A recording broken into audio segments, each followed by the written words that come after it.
Okay. So our new chapter today is sentence rearrangement. Let us see কি কিভাবে sentence rearrangement হয় এবং কি ধরনের সেন্টেন্সেস আমরা পরীক্ষায় এক্সপেক্ট করতে পারি। ঠিক আছে, পরীক্ষাতে আসা কিছু সেন্টেন্সও আজকে আপনাদের সাথে, একটা দুটো সেন্টেন্সও আপনাদের সাথে আমি আলোচনা করব। তো প্রথমে before I get into the exercises আমি একটু ব্রিফলি বলে দিতে চাই যে সেন্টেন্স রিঅ্যারেঞ্জমেন্ট বলতে আমরা কি বোঝাচ্ছি। সেন্টেন্স রিঅ্যারেঞ্জমেন্ট মানে হচ্ছে জাম্বল সেন্টেন্সেস, ঠিক আছে, বা অনেক পরীক্ষাতে এটাকে প্যারাজাম্বলও বলা হয়। ঠিক আছে, কি থাকে এর মধ্যে, চারটে ধরুন সেন্টেন্সেস আপনারা পাবেন এ বি সি ডি করে, সেখান থেকে আপনাদেরকে বলা হবে, চারটে না থাকলে তিনটেও হয়তো থাকতে পারে, ইউজুয়ালি চারটে সেন্টেন্স থাকে, সেটার মধ্যে থেকে আপনাদেরকে বলা হবে যে এই যে পরপর তো রয়েছে এবিসিডি করে রয়েছে অথবা পি কিউ আর এস করে রয়েছে, ঠিক আছে, কিন্তু সেইটার অর্ডারটা ঠিক নেই। Now what you are suppose to do is you will have to find out which is the first one, which is the last one, এবং মাঝে কোন সেন্টেন্স গুলো কিভাবে আসবে। সো অ্যাকর্ডিংলি প্রপার অ্যারেঞ্জমেন্টে সেটাকে সাজানো, এবং তারপরে আনসার অপশন দেওয়া থাকে যেখানে কারেক্ট অর্ডারটা দেওয়া আছে কোনো একটার মধ্যে, সেই সঠিকটাকে আপনাদেরকে নির্বাচন করতে হবে। সো দিস মাচ, ঠিক আছে। যেমন ধরুন ব্যাংকের পরীক্ষাতে যখন আসে তখন অনেক সময় হয়তো ওই অ্যারেঞ্জমেন্টটা ডাইরেক্টলি দেওয়া থাকে না, কিন্তু সেখান থেকে কিছু অ্যাসোসিয়েটেড প্রশ্ন থাকে যে which is going to be the first sentence after the arrangement, which is going to be the third sentence, fourth sentence, এবং ওখানে চারটে নয় চারটের বেশিও সেন্টেন্সেস পরীক্ষার লেভেল অফ ডিফিকাল্টি হিসেবে থাকতে পারে, ঠিক আছে। But as far as SSC CGL and CHSL is concern, সেখানে আমি দেখেছি যে ওইখানে অত ইলাবোরেট কিছু থাকে না, এবং কোনো সময় কোয়েশ্চেনও ওরকম ভাবে থাকে না যে ফার্স্ট সেন্টেন্স আফটার রিঅ্যারেঞ্জমেন্ট কি থাকবে অথবা সেকেন্ড সেন্টেন্স বা লাস্ট সেন্টেন্স ওরকম থাকবে না। আপনাদেরকে ডাইরেক্টলি বলে দেওয়া হচ্ছে যে অ্যারেঞ্জমেন্ট হলে প্রপার অর্ডারটা কি সেইটা আইডেন্টিফাই করুন। ওকে, আচ্ছা, তাহলে আমাদের যদি বুঝতে হয় যে কেন কিরকম ভাবে করতে হবে, তাহলে প্রথম কর্তব্যটা আমাদের কি হবে, আমরা প্রথমেই যেরকম দেওয়া আছে পুরো জিনিসটাকে একবার পড়বো, এবং প্রথমবার যখন পড়ছি প্রথমবারেই কিন্তু অ্যাটেম্প্ট করব না সেটাকে সাজানোর, প্রথমবার সিম্পলি বুঝতে চেষ্টা করছি তার মেন থিমটা কি, থিম অফ দ্য প্যাসেজ কি হতে পারে, কেননা চারটে সেন্টেন্সকে অ্যারেঞ্জ করে আমাকে তো একটা প্যাসেজ মতন দাঁড় করাতে হচ্ছে, তো নিশ্চয়ই সেটা কোনো একটা থিমের ওপরে বেসড আছে, সেই থিমটা জানাটা বা আইডেন্টিফাই করাটা অত্যন্ত আবশ্যক। তো আপনারা কখনোই প্রথমবার পড়তে পড়তেই অ্যারেঞ্জ করতে থাকবো বা মনে মনে কখনো সিলেকশনও করার চেষ্টা করবেন না, আচ্ছা এটা দেখে মনেই হচ্ছে এটা প্রথম সেন্টেন্স হবে, এটা দেখে মনেই হচ্ছে যে এটা কনক্লুডিং সেন্টেন্স হবে, ঠিক আছে। Don't do that. মানে when you are reading it for the first time, please clear your mind of the thoughts কি আমি এটাকে জাজ করব as first last ইত্যাদি। We are not going to do that. আমরা প্রথমবার শুধু পড়বো without judging it, just to understand the theme of the passage, ঠিক আছে। বুঝতে পারলাম যে প্যাসেজটা কোনো একটা বিশেষ জিনিসকে নিয়ে আলোচনা করছে। এবারে আমরা তারপরে একটা একটা করে মাপকাঠি অনুযায়ী ধরে ধরে বোঝার চেষ্টা করব কোনটা ফার্স্ট হতে পারে কোনটা লাস্ট, এবং মাঝের কানেক্টিং সেন্টেন্সেস কি করে আমরা পেতে পারি। তো প্রথমেই পড়লাম, পড়ে থিমটা বুঝতে পেলাম। থিম বোঝার সাথে সাথে যেটা আরেকটা আমাদের কাজে আসে সেটা হচ্ছে কিছু লিঙ্কিং ওয়ার্ড, কিন্তু অটোমেটিক্যালি আপনারা যদি অ্যাটেন্টিভলি প্রথমবারটাই পড়েন তাহলে কিছু লিঙ্কিং ওয়ার্ডস আপনাদের চোখে পড়ে যাবে। লিঙ্কিং সেন্টেন্সেস হতে পারে বা ওয়ার্ডস বা ফ্রেজেস হতে পারে যেগুলো কানেক্টার। দেখবেন হয়তো যে দুটো আলাদা আলাদা সেন্টেন্সের মধ্যে আপনারা পার্টিকুলারলি একটা কোনো ওয়ার্ডের বা কোনো ফ্রেজের উল্লেখ পাচ্ছেন, বুঝতে হবে যে ওইগুলো হচ্ছে link between or bridges between two sentences, ঠিক আছে। কেননা যখন আমরা অ্যারেঞ্জ করব একটা সেন্টেন্স পরের সেন্টেন্সটার জন্য কিন্তু একটা কানেকশন বেয়ার করে, একটা লিঙ্ক বেয়ার করে, তার মানে একটা ওয়ার্ড নিশ্চয়ই থাকবে যেটা আগে সেন্টেন্স এবং পরের সেন্টেন্সের মধ্যে একটা ব্রিজের রোল পালন করে, ঠিক আছে। সেই জায়গাটাকে আইডেন্টিফাই করতে হবে, কিন্তু তার জন্য দরকার প্রথম সেন্টেন্সটাকে আইডেন্টিফাই করার। তো প্রথম সেন্টেন্সটাই আমরা আগে দেখব কি করে আমরা আইডেন্টিফাই করতে পারি। দেখবেন যে কোনো সেন্টেন্স, যে কোনো প্যারাগ্রাফ একটা কোনো বিশেষ কোনো কিছুকে নিয়ে আলোচনা করে, হয় মানুষকে নিয়ে অথবা কোনো আইডিয়া বা কনসেপ্টকে নিয়ে, অথবা কোনো একটা কালেকটিভ নাউনকে নিয়ে, অথবা কোনো একটা জিনিসকে নিয়ে। আমি প্রথমেই বলেছি আমার এতদিনের ক্লাসে আমি একটা জিনিসের ওপরে ইনসিস্ট করে যাচ্ছি প্রথম থেকে, সেটা হচ্ছে সাবজেক্টকে আইডেন্টিফাই করা, বা কাকে নিয়ে কথা হচ্ছে তাকে আইডেন্টিফাই করা। সেন্টেন্সে যেমন আমরা একটা সাবজেক্টকে আইডেন্টিফাই করে নিই, সেরকমই প্যাসেজেরও কিন্তু একটা সাবজেক্ট থাকবে যাকে নিয়ে প্যাসেজটা কথা বলছে, এটা মাথায় রাখতে হবে যে সেন্টেন্সটা কিন্তু অবশ্যই একটা কোনো কাউকে নিয়ে কথা বলছে।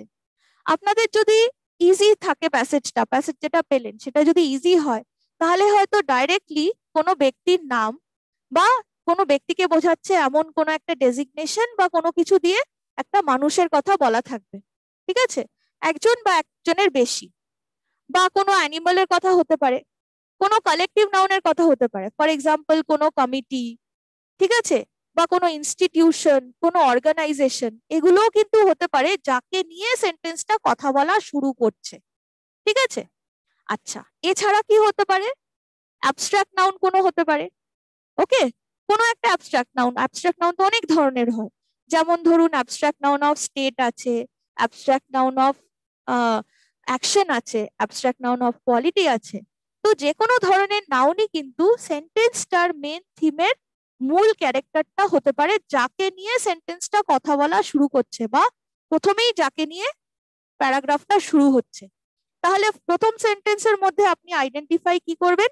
যে সেখানে একটা নাউন থাকবে।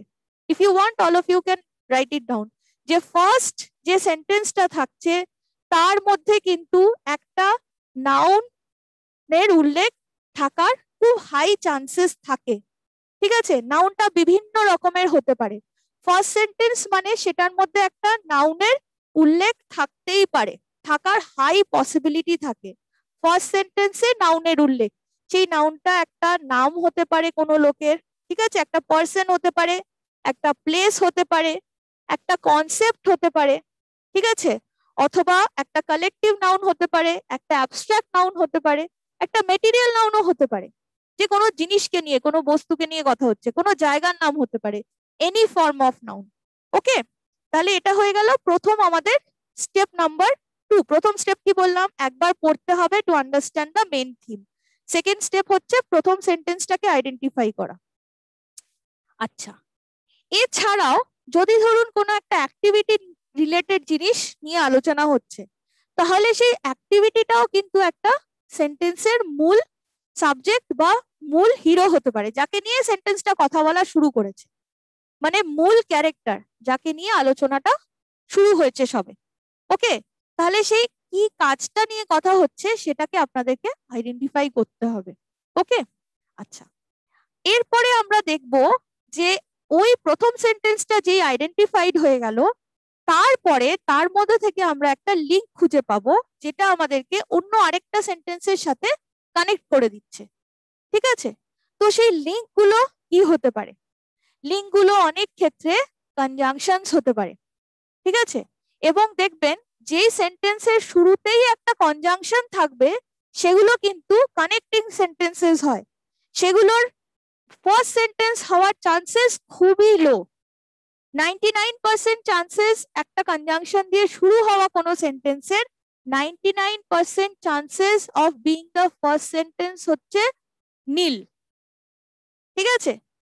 তার মানে সেন্টেন্স যেগুলো শুরু হচ্ছে কি দিয়ে, ধরুন আমি বললাম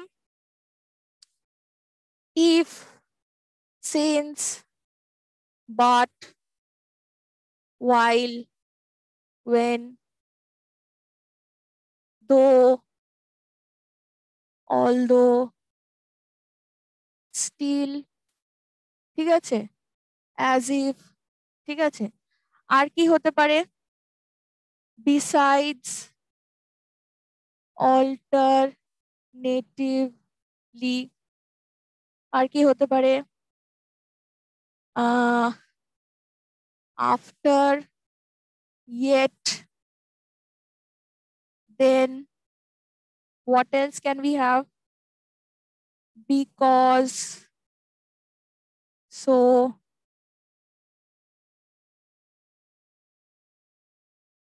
however, for, ঠিক আছে। what else? Therefore,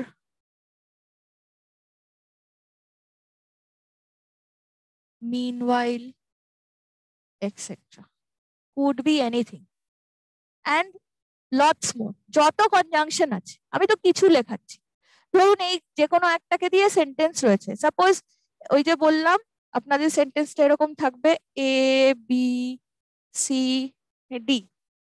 এবার এরকম এরকম পরপর পরপর রয়েছে। ধরুন সেন্টেন্স সিটা শুরু হচ্ছে ইফ দিয়ে, ঠিক আছে? এবার আপনি যখন এ বি সি ডি পড়ছেন, ইফ দিয়ে একটা সেন্টেন্স আপনি পাচ্ছেন সিতে, এই সি এর ফার্স্ট সেন্টেন্স হওয়ার চান্সেস খুবই কম, ঠিক আছে? খুবই কম, because it is a connecting word. তাহলে নিশ্চয়ই এটা জয়নিং সেন্টেন্সেস এর কাজে লাগবে, মানে মাঝখানে কোথাও একটা থাকবে, ঠিক আছে? কিন্তু ফার্স্ট সেন্টেন্স হওয়ার চান্সেস খুব কম। তাহলে দেখুন একটা চলে গেল, তিনটে আপনারা পেয়ে যাচ্ছেন, ঠিক আছে? তো যখনই দেখবেন কোনো কানেক্টর এরকম রয়েছে, কনজাংশন কানেক্টর বা কানেক্টিং ওয়ার্ডস, তখন আপনাদেরকে বুঝতে হবে যে এইটা মাঝখানে কোথাও আসবে, অ্যাটলিস্ট এটা ফার্স্ট সেন্টেন্স তো হওয়ার চান্সেস খুবই কম। তাও কোনো কোনো ক্ষেত্রে ধরুন রিমোটলি চলে এলো, ঠিক আছে, তাহলেও একটা দুটো বা খুব কম এরকম আসতে পারে যে বাট দিয়ে একটা ফার্স্ট সেন্টেন্সটা শুরু হচ্ছে, খুবই চান্সেস কম আছে, ঠিক আছে? বাট সেই ক্ষেত্রেও আপনাদের অন্য মাপকাঠিগুলো একবার যাচাই করে নিয়ে দেখে নিতে হবে। ওটা হচ্ছে লাস্ট রিসোর্ট, যে আমি তো অন্য কিছু খুঁজে পাচ্ছি, ঠিক আছে, তাহলে হয়তো এটা দিয়ে শুরু হচ্ছে। বুঝতে পেরেছেন তো? কেননা এরপরে যেই পয়েন্টগুলো আমি বলবো, যে মূলটা দিকে ইন্ডিকেশন, যে তাহলে ডেফিনেটলি ফার্স্ট সেন্টেন্সের শুরুয়াতে কোনো মানে একটা কোনো কিছু আছে, সেই জিনিসটা সেইগুলো সব নালিফাইড হয়ে গেছে, তাহলে হয়তো পড়ে আছে, অন্য কিছু পাচ্ছি না, তাহলে হয়তো হলো যাচ্ছে ঠিক আছে বাট দিয়ে বা অলদো দিয়ে শুরু হচ্ছে, সেটাই হয়তো আমার ফার্স্ট সেন্টেন্স হলো, বাট চান্সেস আর রিয়েলি লো। ওকে, তাহলে এগুলো ছিল কানেক্টিং ওয়ার্ডস দিয়ে শুরু হওয়া বা কনজাংশন দিয়ে শুরু হওয়া কিছু সেন্টেন্স, যেটা দিয়ে মানে কানেক্টিং এর কাজটাই মূলত হয়। নেক্সট আমার যেটা ফিফথ যেটা পয়েন্ট আর কি টু রিমেম্বার, সেটা হচ্ছে অ্যাবাউট প্রোনাউন্স, ঠিক আছে? About pronounce. প্রোনাউন কি? প্রোনাউনের বেসিক ডেফিনেশন কি? A word which replaces a noun. তার মানে নাউনের পরিবর্তে যেইটা একটা ওয়ার্ড আমরা ব্যবহার করি, তার মানে দেখুন নাউনের পরিবর্তে, তার মানে নিশ্চয়ই নাউনটার উল্লেখ আগে হয়ে গেছে, তাই তো? তো কোনো সময় যদি দেখেন যে কোনো একটা সেন্টেন্স, এই যে আবার লিখে ফেলি এ বি সি ডি, এগুলোর কোনো একটা দিয়ে, সাপোজ আমি ধরছি বিটা শুরু হচ্ছে সি দিয়ে, ঠিক আছে, চান্সেস খুবই কম যে এটা আমার ফার্স্ট সেন্টেন্স হবে। কেননা সি দিয়ে সেন্টেন্স শুরু হচ্ছে মানে প্রোনাউনটার আগে নিশ্চয়ই নাউনটার কোথাও একটা উল্লেখ এসছে, তাই তো? তাহলে আমাকে আলটিমেটলি কিন্তু এই নাউনটার দিকে ইন্ডিকেশনটা যাচ্ছে। তারপরে হয়তো এটা সেকেন্ড সেন্টেন্স হতে পারে। যদি ধরুন আমি কারুর একজনের কথা বলছি, ওকে, যে একজন কোনো ওয়ামান কোনো একজনের কথা বলছি, যে তিনি অমুক কাজটা করেছে, ডাইরেক্টলি তার নাম না দিয়ে তার হয়তো ডেজিগনেশন দিয়ে বলতে পারি, যে দ্য কুইন অফ ইংল্যান্ড বলে একটা কিছু বললাম, ঠিক আছে? বা অমুক একজন কিছু বললো the lead actress in the movie, তার মানে লিড অ্যাক্ট্রেস বলা হচ্ছে, তার মানে একজন ভদ্রমহিলার কথাই বলা হচ্ছে, isn't it? We are not speaking about a male person. তাহলে যদি তারপরে আমি সি পাচ্ছি, তাহলে সেটা কিন্তু বুঝতেই পারছি যে হয়তো সেকেন্ড সেন্টেন্সটা সেটা হতে পারে। যদি ফার্স্ট সেন্টেন্সে নাউনটা আইডেন্টিফাই করে নি, সেকেন্ড সেন্টেন্সে একটা পার্সোনাল প্রোনাউন হতেই পারে। তো পার্সোনাল প্রোনাউন কি কি থাকতে পারে? হি, শি, ইট, দে, এগুলো থাকবে, ঠিক আছে? এছাড়া কি থাকতে পারে? যা যা আছে আর কি, ধরলাম হি, শি, হি, ইট, অথবা দে, দেম হতে পারে, হার, এগুলো হচ্ছে, এটা হচ্ছে অবজেক্টিভ কেসে। I hope you did not forget that chart that I gave you way earlier in the pronoun class. এবং যারা সেই ক্লাসটা মিস করেছেন, অবশ্যই আমি বলবো আরেকবার করে সেই ক্লাসটা একটু দেখে নেবেন। ইউটিউব ভিডিও তো সব আপলোড করা আছে, সেখানে কিন্তু আমি একটা চার্ট দিয়ে নাউনের কেস অনুযায়ী, সিঙ্গুলার প্লুরাল অনুযায়ী প্রোনাউনকে পুরো ডিভাইড করে দিয়েছিলাম। যে নমিনেটিভ কেসে প্রোনাউন গুলো কি হয়, he, she, it, third person সিঙ্গুলারে, প্লুরাল হলে দে, ফার্স্ট পার্সনে হলে আই অথবা উই, সেকেন্ড পার্সন ইউ। কিন্তু যখন অবজেক্টিভ কেসে আসছে তখন কি আসছে, মি হয়ে যাচ্ছে, আস হয়ে যাচ্ছে, হিজ, হার, দেম হয়ে যাচ্ছে। ঠিক আছে, এগুলো পার্সোনাল প্রোনাউন, কিন্তু এদের কেসটা আলাদা, তাহলে গুলিয়ে ফেলবেন না। ঠিক আছে, এবং অবশ্যই ওই চারটা আরেকবার রেফার করবেন। হার হতে পারে, হিজ হতে পারে, দেয়ার হতে পারে। ঠিক আছে, এক্সেট্রা এরকম আরো আছে, আপনারা do look through that chart once. তাহলে এগুলো দিয়ে যখন থাকবে সেন্টেন্স, তাহলে বুঝতে হবে যে নাউনটার উল্লেখ নিশ্চয়ই আগে একবার হয়ে গেছে, সেইটার পরিপ্রেক্ষিতে তাহলে আমি কিছু একটা পাচ্ছি, যার ফলে আমি এরকম পাচ্ছি। আবার ধরুন ফার্স্ট সেন্টেন্সে যে সাবজেক্ট ছিল, তার সাবজেক্ট মানে হচ্ছে সে নমিনেটিভ কেসে আছে, তাহলে নমিনেটিভ কেস রিলেটেড প্রোনাউনই যেন, যদি সেকেন্ড সেন্টেন্স তাকে নিয়েই কথা বলছে সেটা চলে। কিন্তু ধরুন ফার্স্ট সেন্টেন্সের মধ্যে আমি একটা সাবজেক্টও পেয়েছি, অবজেক্টও পেয়েছি, সেকেন্ড সেন্টেন্সটা যেটা হবে সেটা আর আমার ফার্স্ট সেন্টেন্সের সাবজেক্টকে নিয়ে কথা বলছে না। ঠিক আছে, সেইটা কথা বলছে যে অবজেক্টটা আমি পেলাম সেটাকে নিয়ে। তাহলে সেকেন্ড সেন্টেন্সটা কিন্তু ওই অবজেক্টটা রিলেটেড প্রোনাউন আমাকে তুলতে হবে। সাপোজ আমি বললাম mister Bose built a house in the year 1956। So mister Bose built what, built a house. এবার সেকেন্ড সেন্টেন্সে যদি আমি বলি ইট ওয়াজ আ প্যালেশিয়াল বিল্ডিং, এই যে বললাম ইট ওয়াজ আ প্যালেশিয়াল বিল্ডিং, তার মানে কথাটা শুরু হয়েছিল মিস্টার বোসকে নিয়ে। মিস্টার বোস 1900 এত সালে একটা হাউস বিল্ড করেছিলেন, পরের সেন্টেন্সটা কিন্তু চলে যাচ্ছে হাউসকে নিয়ে। ঠিক আছে, তার মানে ইট ওয়াজ আ প্যালেশিয়াল বিল্ডিং। ওকে, ইট ওয়াজ আ প্যালেশিয়াল ম্যানশন। তাহলে কি হলো, আর কিন্তু মিস্টার বোসকে নিয়ে কথা হচ্ছে না, উনি যে বাড়িটা বানিয়েছিলেন, মানে যেটা ফার্স্ট সেন্টেন্সে অবজেক্ট ছিল, সেটাকে নিয়ে এবার সেকেন্ড সেন্টেন্সটা কথা বলতে শুরু করেছে। মানে এই সেন্টেন্স রিঅ্যারেঞ্জমেন্টটা হচ্ছে আমরা ছোটবেলায় যে রিলে রেস করতাম সেরকম। মানে হাতে একটা এরকম ব্যাটন থাকবে, সেটা নিয়ে একজন দৌড়ানো শুরু করবে, একটা নির্দিষ্ট জায়গায় আরেকজন কেউ অপেক্ষা করছে, দৌড়ে গিয়ে আমাকে তার হাতে ব্যাটনটা তুলে দিতে হচ্ছে। সে তখন ওইটা নিয়ে আরো এগিয়ে যাবে, সামনে আরেকজনকে পাবে, তাকে তার ব্যাটনটা, সেই ব্যাটনটা হ্যান্ড ওভার করে দেবে।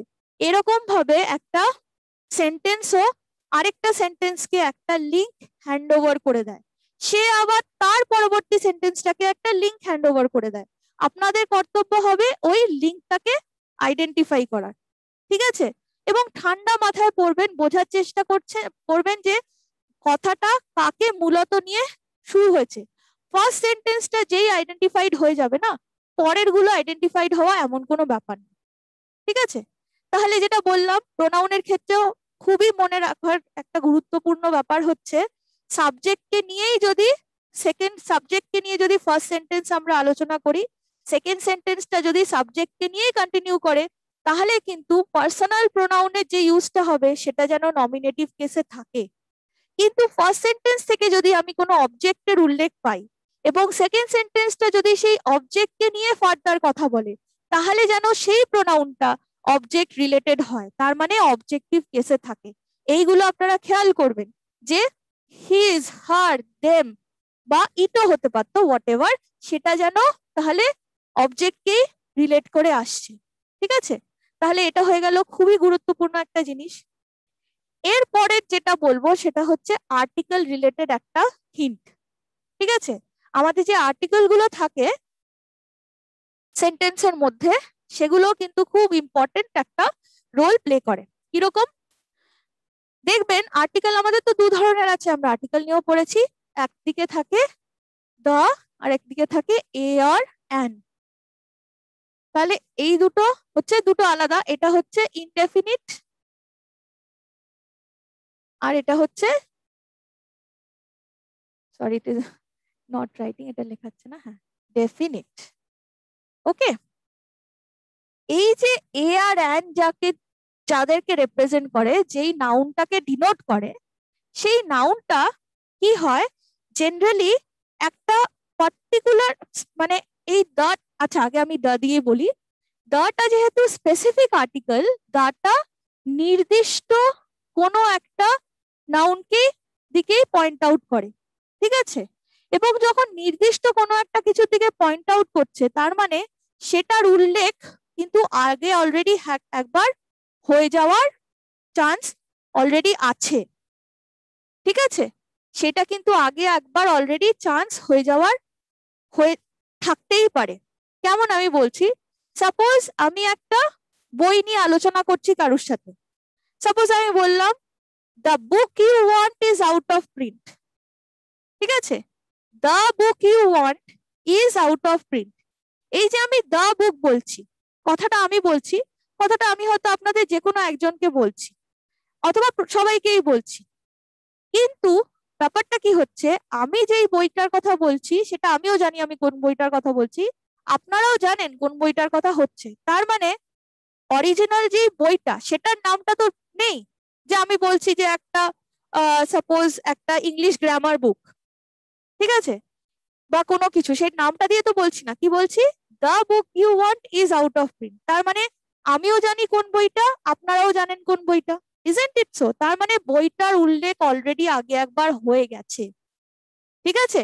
তাহলে দা দিয়ে যদি কোনো একটা কমন নাউন ইত্যাদি থাকে, দা বুক, দি সাবজেক্ট, দি কনসেপ্ট ইত্যাদি ইত্যাদি যে কোনো কিছু, তাহলে ধরে নিতে হবে ওইটা কিন্তু প্রথম সেন্টেন্স হবে না, ঠিক আছে? কেননা দা দিয়ে বলছি মানে আগে অলরেডি স্পেসিফাইড কোনো একটা জিনিসকে নিয়ে আমি কথাটা এগোচ্ছি, তাই ইউজ করলাম। কিন্তু আর্টিকেল এ বা এন দিয়ে যদি শুরু হয় কোনো একটা কিছু, ঠিক আছে, সেইটার চান্সেস বেশি থাকে ফার্স্ট সেন্টেন্সটা হওয়ার ক্ষেত্রে। কেননা আমি কি বললাম, একটা নাউন বা প্রোনাউনের সাথে থাকে, তাই তো? তাহলে এ বা এন দিয়ে শুরু হওয়া যদি কোনো সেন্টেন্স থাকে, সেটা হতেও পারে যে সেটা ফার্স্ট সেন্টেন্স, ঠিক আছে? কিন্তু দা দিয়ে থাকলে সব ক্ষেত্রে কিন্তু হয় না, কেননা আগের একটা জিনিস যেটা বলা হয়ে গেছে, the concept already spoken of অথবা ডিসকাসড, সেই ব্যাপারটা যদি হয়ে থাকে তাহলে কিন্তু দা দিয়েটা হচ্ছে না, ঠিক আছে? আর অনেক ক্ষেত্রে আরেকটা লাস্ট যে টিপটা দেবো সেটা হচ্ছে যে অনেক ক্ষেত্রে দেখবেন একটা জেনারেল কনসেপ্ট বা একটা ইউনিভার্সাল ফ্যাক্টকে নিয়েও কিন্তু সেন্টেন্সটা শুরু হয়, ঠিক আছে? সেইটাও কিন্তু অনেক ক্ষেত্রে একটা জেনারেল ফ্যাক্ট, একটা কমন ফ্যাক্ট, যেটা সম্বন্ধে সবাই আমরা জানি, ঠিক আছে? যে বর্ষাকালে বৃষ্টি হয়, ঠিক আছে? অথবা আমি বললাম যে যে কোনো একটা জায়গাতে কোনো একটা জিনিস বিশেষ জায়গায় বিশেষ একটা কোনো জিনিস পাওয়া যায়। So you are also aware of that fact, I am also aware of that fact, isn't it? তার মানে কি, এই জিনিসগুলো আর general things that we all know, universal ফ্যাক্টসও হতে পারে, ঠিক আছে, যেটা সর্বসম্মত। তো সেই ধরনের জিনিসকে নিয়েও কিন্তু কখনো কখনো সেন্টেন্স শুরু হয়। তাহলে যদি কখনো কোনো ইউনিভার্সাল ফ্যাক্ট অথবা জেনারেল ফ্যাক্ট থাকে, সেটার একটা হাই পসিবিলিটি থাকবে ফার্স্ট সেন্টেন্স হওয়ার। আমি কি বললাম, ফার্স্ট সেন্টেন্সটা একবার যদি আইডেন্টিফাইড হয়ে যায়, তাহলে বাকিগুলো চিনতে পারাটা খুবই সহজ হয়ে যাবে, ঠিক আছে? এবং কি হবে আপনারা, আচ্ছা এবার সব থেকে যেটা ইম্পর্টেন্ট ব্যাপার সেটা বলি, অলওয়েজ চেষ্টা করবেন রাফে কোথাও নিজে যেটা মনে করছেন যে কারেক্ট অর্ডারটা, সেটা রাফে কোথাও একটু লিখে ফেলতে। পেন্সিল থাকবে, কাগজ থাকবে, অবশ্যই লিখবেন, ঠিক আছে? যেগুলো আনসার অপশন যেগুলো 1 2 3 4 দেওয়া আছে না, জাস্ট ওগুলো দেখবেন না, কেননা একটা যেহেতু যেই দেখবেন পর মুহূর্তে ওইটা পড়তে গিয়ে আগেরটা কিন্তু মাথার থেকে বেরিয়ে যাবে। It is very confusing and it is a mind game. So please don't fall into that trap, okay? তো আপনারা নিজেরা যেটা মনে করছেন, আপনারা যেভাবে এই যে বললাম একটা একটা জিনিস পয়েন্টগুলো যুক্তি দিয়ে বুঝে বুঝে বুঝে বুঝে আপনারা নিজেরা সেটা একটা লিখে নেবেন, তারপরে মেলাবেন, দেখবেন কত সহজ, কত ইজি হয়ে যাচ্ছে, ঠিক আছে? মাথায় রাখতে গেলে কিন্তু জাম্বল সেন্টেন্স আরো জাম্বলড হয়ে যাবে, ঠিক আছে? So with that note let us begin today's exercises.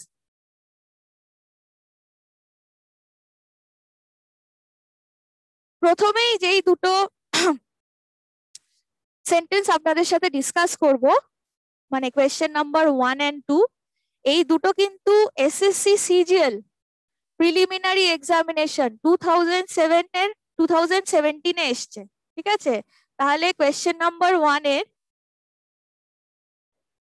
এই প্রশ্নটা এসএসসি সিজিএল প্রিলিমিনারি টায়ার 1 2017 এ আসা প্রশ্ন, এবং কোয়েশ্চেন নাম্বার 2টাও তাই, ঠিক আছে? Question number 1 and 2, okay? So please pay attention. কি বলা আছে? এভিডেন্টলি ইট ওয়াজ 2। দেখুন, প্রথমেই আমার দুরকম ভাবে দেওয়া থাকে, পরীক্ষাতে যেভাবে আসে দুরকম ভাবে দেওয়া থাকে। আমি আজকে যেহেতু সিজিএল সিএইচএসএল নিয়েই আলোচনা করছি, তাই আপনাদেরকে বলবো যে এই দুটো জিনিসের জন্যই আপনারা কিন্তু প্রস্তুত থাকবেন। একটা হচ্ছে কোয়েশ্চেনের মধ্যে একটা ইন্ট্রোডাক্টরি সেন্টেন্স অলরেডি দেওয়া আছে, ঠিক আছে? এরপরে যে 3টে বা 4টে যাই হবে সেটাকে আপনাকে আইডেন্টিফাই করতে হবে। দেখুন, এই ক্ষেত্রে কি দিয়েছে ওনারা, 3টে করে কোয়েশ্চেন দিয়ে দেওয়া হয়েছে প্রশ্নে, ঠিক আছে? মানে 3টে আর অপশন আছে, তার মধ্যে এবার কারেক্ট অর্ডারটা আপনাকে বুঝতে হবে, কিন্তু ইন্ট্রোডাক্টরি সেন্টেন্সটা দেওয়া আছে। এরকম থাকতেও পারে, কিন্তু সব ক্ষেত্রে যে এরকম থাকবে তার কোনো মানে নেই। আলটিমেটলি 3টে কি 4টে সেন্টেন্স দিয়ে আপনাদেরকে সাজাতে হচ্ছে, কিন্তু ইন্ট্রোডাক্টরিটা এরকম যেমন দেওয়া থাকে তাওয়া থাকতেও পারে, আবার নাও থাকতে পারে। To some extent it is a little easy, isn't it? কিন্তু কোনো সব ক্ষেত্রে কিন্তু সেটা এক্সপেক্ট করবেন না। আর এটা রিলেটিভলি ছোট দেখতে অ্যারেঞ্জমেন্ট, মানে প্যারাগ্রাফটাও ছোট হবে। অনেক ক্ষেত্রে কিন্তু লম্বা লম্বা লম্বা চওড়া সেন্টেন্সেস কিন্তু থাকে, তো সেগুলোকেও অ্যাকর্ডিংলি একটু ধৈর্য সহকারে করতে হবে। লেংদি দেখেই আপনারা ঘাবড়ে যাবেন না, পড়ার একটু ধৈর্য ধরে পড়বেন, ঠিক আছে? প্রথমবার যেটা বললাম, প্রথমবার যখন পড়বেন পুরোটা একবারে পড়ে নিন, পুরো ব্যাপারটা যা আছে দাও, ঠিক আছে? পুরোটা একবার পড়বেন, কিন্তু বেশি সময় নেবেন না, ওটা কিন্তু অ্যাট ওয়ান গো হবে। And do not stop anywhere, okay? প্রথমটা একবারটা জাস্ট আমি পড়বো থিমটা বোঝার জন্য, উইদাউট স্টপিং। সেকেন্ড টাইম আমি পড়বো এবার ফার্স্ট সেকেন্ড থার্ড ইত্যাদি বোঝার জন্য, কানেক্ট করার জন্য। তাহলে আমার প্রথমে কি বলা আছে, এটা আমার ইন্ট্রোডাক্টরি সেন্টেন্স দেওয়াই রয়েছে। এভিডেন্টলি ইট ওয়াজ 2, ঠিক আছে? Two what? টু হচ্ছে একটা, কি হতে পারে টুটা একটা অ্যাডভার্ব হতে পারে, তাই না? To is an adverb. এবার অ্যাডভার্ব যেই দেওয়া আছে তার মানে আমার বুঝতে হবে কি এইটাই কিন্তু আমার কানেক্টর, ওকে? এই টুটা হচ্ছে আমার হাতিয়ার, যেইটা আমি পেলাম তার মধ্যে থেকে এইটাই আমার হাতিয়ার করে নেব আমি, কেননা টু দিয়ে শেষ হয়েছে। এরপরে যেটা আসবে তাহলে টু যাকে টু বোঝাচ্ছে সেই জিনিসটা আসছে। তো টু যদি অ্যাডভার্ব হয়ে থাকে তাহলে অ্যাডভার্বের সাথে কি থাকতে পারে? 1 নম্বর ভার্ব থাকতে পারে, তাই তো? 2 নম্বর থাকতে পারে একটা অ্যাডজেক্টিভ, ওকে? 3 নম্বর থাকতে পারে আরেকটা অ্যাডভার্ব, ওকে? 4 নম্বর থাকতে পারে একটা ফ্রেজ, 5 নম্বর থাকতে পারে একটা গোটা সেন্টেন্স, ঠিক আছে? অ্যাডভার্বের চ্যাপ্টারটা পড়বেন, 5টা রোল প্লে করে একটা অ্যাডভার্ব, সে একটা ভার্বকে, একটা অ্যাডজেক্টিভকে, অথবা আরেকটা অ্যাডভার্বকে, অথবা একটা ফ্রেজকে, অথবা এন্টায়ার সেন্টেন্সকে মডিফাই কোয়ালিফাই করতে পারে, ঠিক আছে? তাহলে আমরা প্রস্তুত থাকবো যে 2 এর পরে যে কোনো একটা আসতেই পারে। Let us see what do we have here, okay? Extra যেটা, এগুলো হচ্ছে আমার পয়েন্ট নাম্বার। প্রথমে কি বলা আছে? অফ আ ডেডলি, এটা অ্যাডভার্ব, এরপরে কি আবার একটা প্রেপোজিশন আসবে? দিস ইজ আ প্রেপোজিশন, তাহলে প্রথমটা হলো না, এক্সটা হলো না, ঠিক আছে? ওয়াই এ কি আছে? টু, টু আবার টু, টুটা তো একটা নাম্বার, তাহলে নাউনের আগে তো আসছে না, তাই না? হবে না। হ্যাঁ, জেড এর পরে কি আছে? Dry, dry is an adjective, তাহলে আমি টু ড্রাই বলতে পারি, পারি তো? তাহলে কি বলবো? Evidently it was to dry for game and with the expectation, তাহলে আমি পেয়ে গেছি আমার প্রথমটা, তাহলে এটা হয়ে গেল আমার 1, ঠিক আছে? তাহলে dry for game and with the exception, with exception, এক্সেপশনের পরে এবার কি আসতে পারে? ওকে, এক্সেপশন বললে আমি কি বোঝাবো? যে কোনো একটা ব্যতিক্রম, তাই তো? তাহলে কিসের ব্যতিক্রম সেই জিনিসটার কথা হতে পারে। এবার আবার প্রথম থেকে দেখতে শুরু করছি, এই দুটোই তো আছে। Exception of a deadly looking cobra, now this could be the correct one. পরেরটা কি আছে, এক্সেপশন টু। এক্সেপশন টু বলে কিছু হয় না, এক্সেপশন অফ বলে আমি বলতে পারি, তাই তো? তাহলে পেয়ে গেলাম আমার 2 নম্বরটা, this one. And obviously this becomes the third. তাহলে আমার অ্যারেঞ্জমেন্ট কি হবে, জেড এক্স ওয়াই। আনসারে দেখি জেড এক্স ওয়াই কোথায় আছে, নাম্বার 4। ঠিক আছে, এইভাবে আমরা কনক্লুশন ড্র করব। এবং যেইগুলো টিপস আমি আপনাদেরকে অলরেডি দিলাম, তাছাড়াও কিন্তু আপনারা এতদিন অবধি যা যা পড়েছেন গ্রামারে, সব কনসেপ্ট গুলোকে কাজে লাগাবেন। ঠিক আছে, যে একটা অ্যাডজেক্টিভ ক্লু আমি পাচ্ছি, একটা এখানে আমার একটা অ্যাডভার্ব দিয়ে শেষ হয়েছিল, অ্যাডজেক্টিভ দিয়ে শেষ হতে পারতো, তাহলে তারপরে নিশ্চয়ই একটা নাউন থাকবে। ঠিক আছে, একটা যদি ভার্ব থাকে, ভার্বের পরে কি কি আসতে পারে, ভার্বের ইমিডিয়েটলি পরে, ভার্বের ইমিডিয়েটলি পরে আসতে পারে একটা নাউন অবজেক্ট, তাই তো? Subject verb object.